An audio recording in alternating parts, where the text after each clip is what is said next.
everyone, and welcome back to another Lawn Fawn video. This is Mindy Eggen, and in today's video, I'm going to be creating a rainbow snow globe magic iris card. I want to show you that the snow globe is not just for winter scenes or Christmas scenes, that it can be used throughout the entire year. What inspired my card today is we actually have a snow globe from a zoo that we had gone to many years ago, and I just thought that was a great inspiration to start from and use this snow globe in many different scenes. I'm going to start off by creating the background for my card. So I have a piece of a white cardstock here from Lawn Fawn. This is 80 pound, and this is cut to 4 1/4 by 5 1/2. And I'm just taking some pieces of Post-it tape and putting that on the sides with a little bit sticking off of the edge. The reason for that is I'm going to be attaching the cloud stencil. So that stencil is going to stick to the Post-it tape that I have on the sides and towards the bottom of my card. So I lined up my first edge of the stencil at the very top of my card, and I'm going to be ink blending on tumbled glass distress oxide ink with just a foam blending tool. I'm starting off of the stencil, working my way up to the cardstock and just slowly blending off. Kind of a light hand when I'm doing this. I don't want to come in too harsh. I can always add more color if I want. Now, I did speed this up, but I'm showing the entire process as I'm just picking up that cloud stencil, turning it one direction, sticking it back down to that Post-it tape, and then adding another layer of clouds.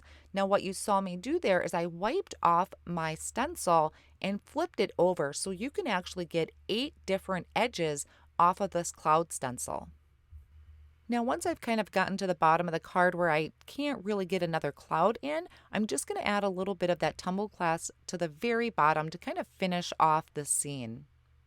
After I've wiped up my surface a little bit to get any excess ink off, I'm reattaching those little pieces of Post-it tape, and this time I'm bringing in the Starry Sky stencil.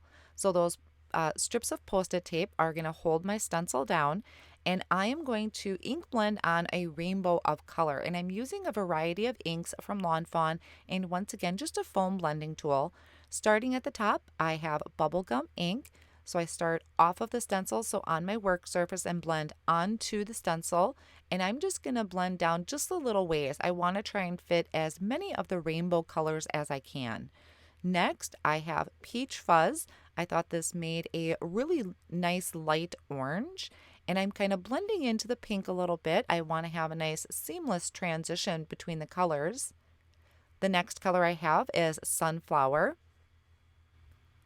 Then I'm going to move on to celery stick, and I'll also have merman ink for a light blue. Now, as I get towards the bottom, some of this may end up getting covered up. I wasn't sure exactly if I was going to be adding anything towards the bottom of the card, but at least my background is complete just in case I want to use the whole panel.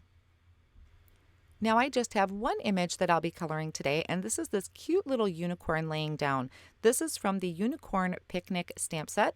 I stamped it in jet black ink onto the Lawn Fawn white cardstock, which I use for a lot of my copic coloring, and I'm just adding a rainbow to the mane and the tail. I'll have all of the colors I use listed at the top of the screen, but just adding a 2-color blend just to show a little variation.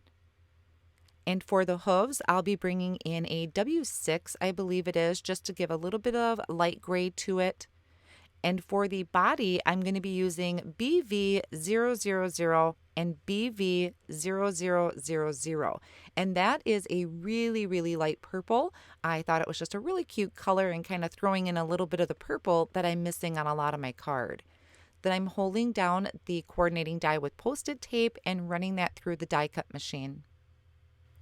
So here are some of the pieces that I'll be using. I have the snow globe die cut from white cardstock, the rim cut from holographic, and the base of my snow globe die cut from woodgrain cardstock.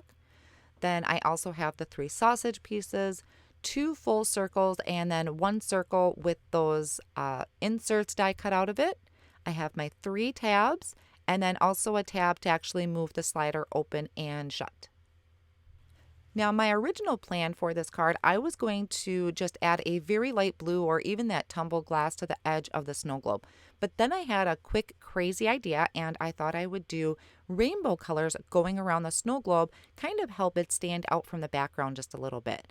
So I'm using the exact same colors that I did for the starry background, just blending onto that edge, and I want to fade off. I don't want these colors to go all the way into the inside.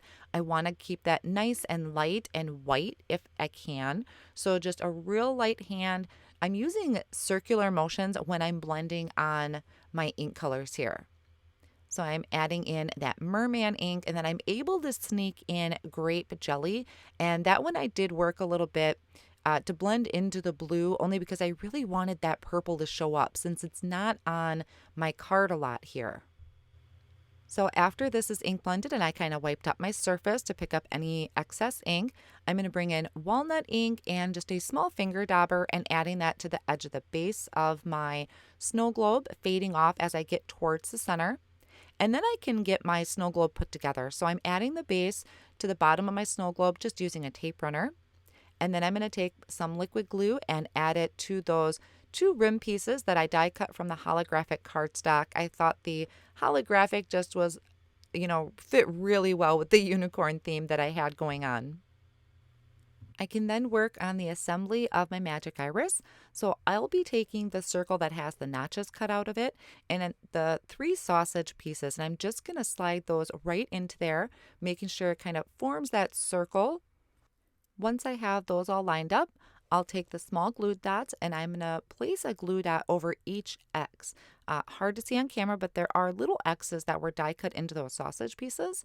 So I'm going to add those small glue dots right over that X. Once those are all in place, I'm going to take one of my full circles that I have die cut and I'm going to line it up right over the top. So I'm kind of holding these down and then placing that circle right on top.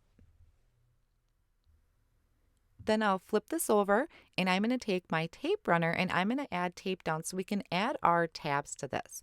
So there are little kind of perforated edges in there that you can see in person better than you can on camera. And I'm adding a little strip of tape runner, and then I'll be taking those 3 tabs and I'm going to line that up right to the inside edge of the circle.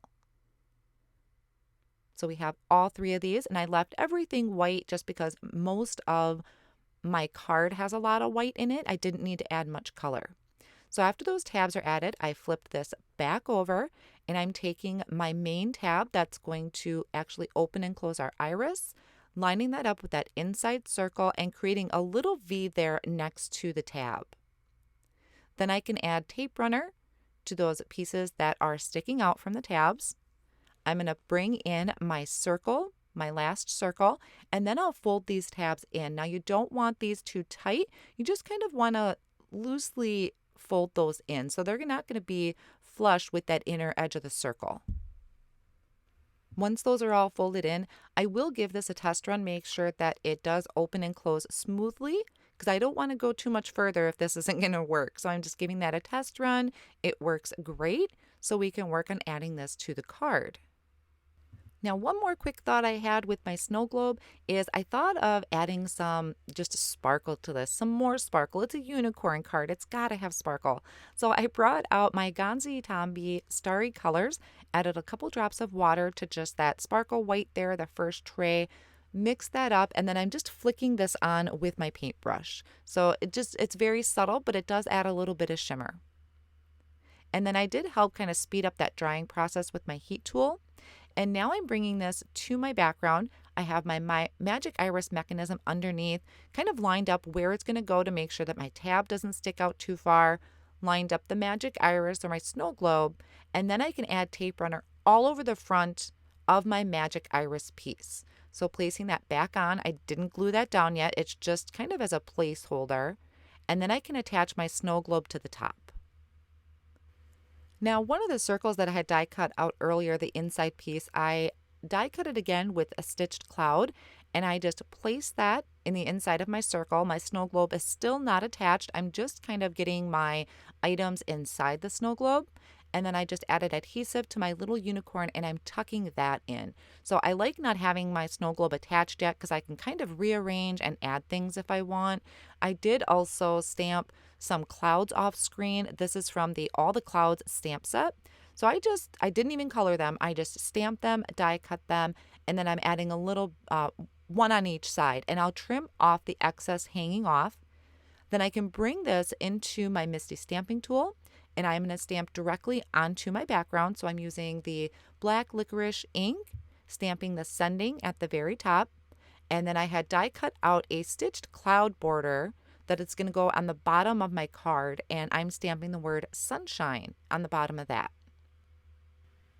Now to attach my magic iris, I'm going to add some foam squares to the little kind of tabs that we had folded in earlier. The foam squares kind of help prop this up a little bit so that the mechanism moves smoothly. Sorry, a little tongue-tied today.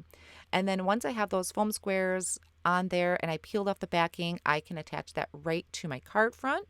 I lined the bottom of my card with 2 layers of foam tape because I did add another layer of foam squares at the base of my snow globe.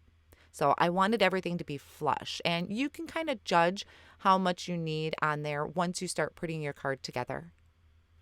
And then here's a look. It opens and closes very smoothly, very bright, cheerful, and such a great way to use this snow globe magic iris outside of the holidays.